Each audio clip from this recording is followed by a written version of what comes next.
Everyone, कैसे हैं आप लोग। तो आज हम लोग डिस्कस करने वाले हैं एक most horrifying real incident, the Burari house.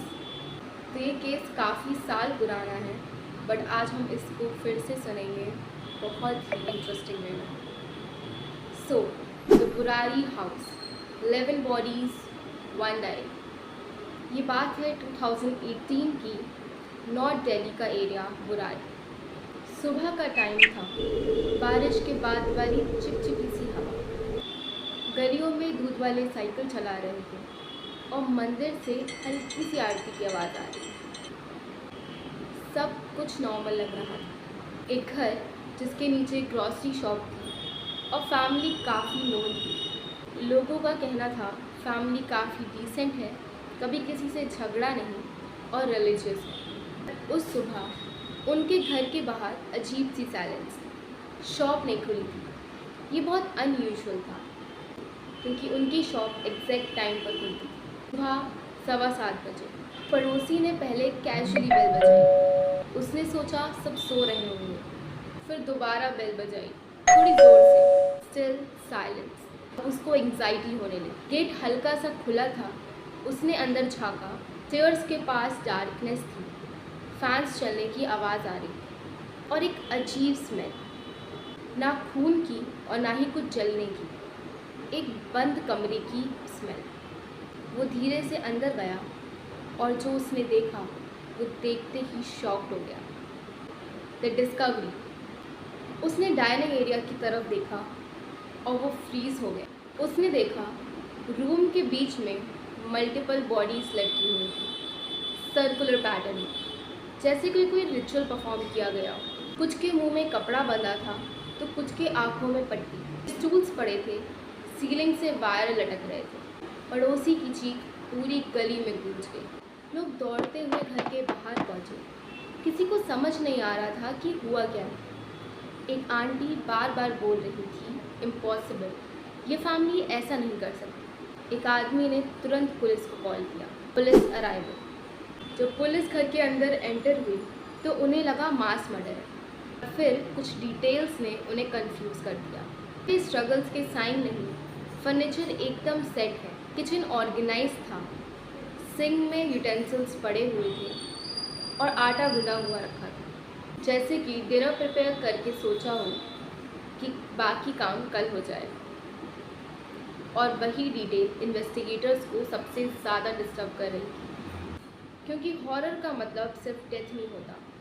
Horror एक नॉर्मेलिटी है जो उससे पहले होती है। The house felt wrong, officer ने बाद में इंटरव्यू में कहा।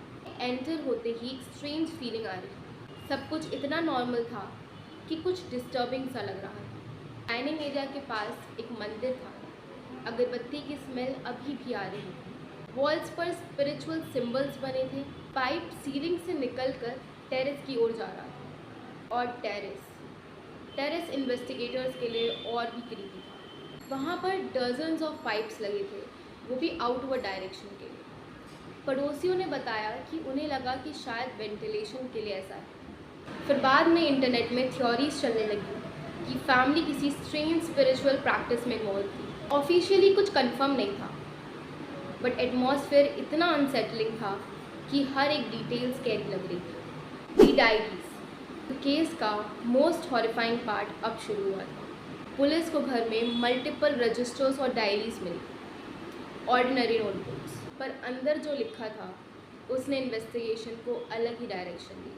पेजेस पर डेली इंस्ट्रक्शंस लिखे थे, एग्जैक्ट टाइमिंग्स, मेडिटेशन रिचुअल्स, कैसे बैठना है, कैसे सांस लेनी है और कैसे आंखें बंद रखनी है। सबसे डिस्टर्बिंग लाइन रिपीट हो रही थी, डरने की कोई ज़रूरत नहीं, भगवान बचा लेंगे, सब कंट्रोल में होगा।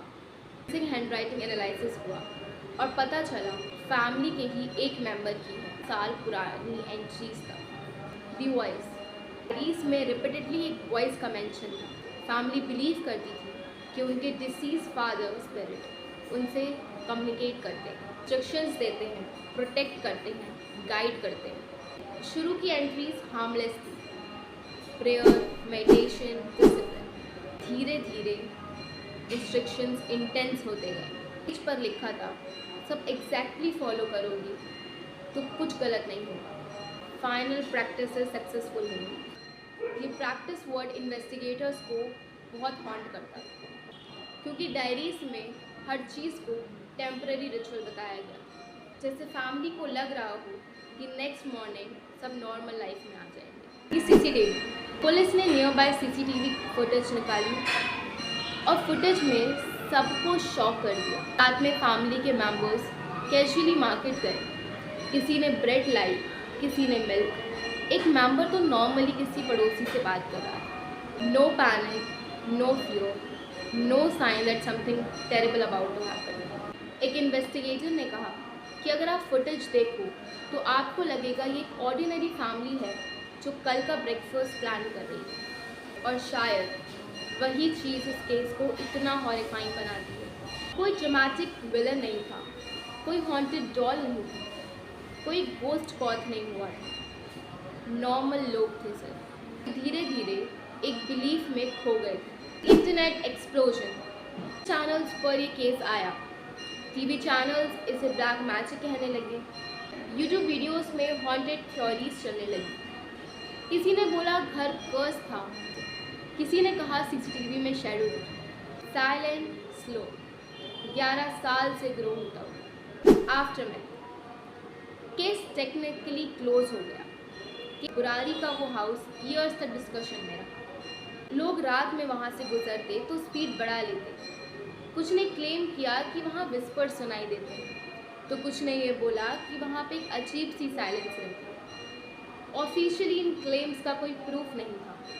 ऑफिशियल इन्वेस्टिगेशन एक ही डायरेक्शन में जा रही है। Psychological influence, shared belief system, एक इंसान का फियर जो धीरे धीरे पूरी फैमिली की रियलिटी बन गया। The last entry, last diary पर एक लाइन थी, सिंपल शॉर्ट, फाइनल नाइट आ गई है। No explanation, no emotion, no panic. और शायद इसीलिए वो लाइन इतनी टेरिफाइंग थी, क्योंकि जब कोई मॉन्स्टर अटैक करता है तो फियर विजिबल होता है, और यहाँ फियर इनविजिबल था। पर हॉरर स्टोरीज फैक्ट से नहीं, फीलिंग से जिंदा है। बुरारी केस में सबसे स्कैरी चीज़ डेथ नहीं थी, सबसे स्कैरी चीज़ ये थी कि उन्हें लास्ट नाइट तक लग रहा था कि शायद कल तक सब ठीक हो जाएगा। So guys, here comes the end. और ये इंसिडेंट जो कि एक रियल इंसिडेंट है, बहुत हॉरिफाइंग है। अगर आप इसको अकेले बैठ के सुनोगे तो ऑब्वियसली एक बहुत ही अजीब सी फीलिंग और गूज़बम्स आपको आएंगे। And I feel the same. So guys, I hope that you like my video. So please do like, share and comment. और अगर आपको ऐसी ही बहुत सारी हॉरिफाइंग स्टोरीज चाहिए तो आप मुझे कमेंट करके ज़रूर बताना। तब तक के लिए बाय बाय, मिलते हैं अगली वीडियो में।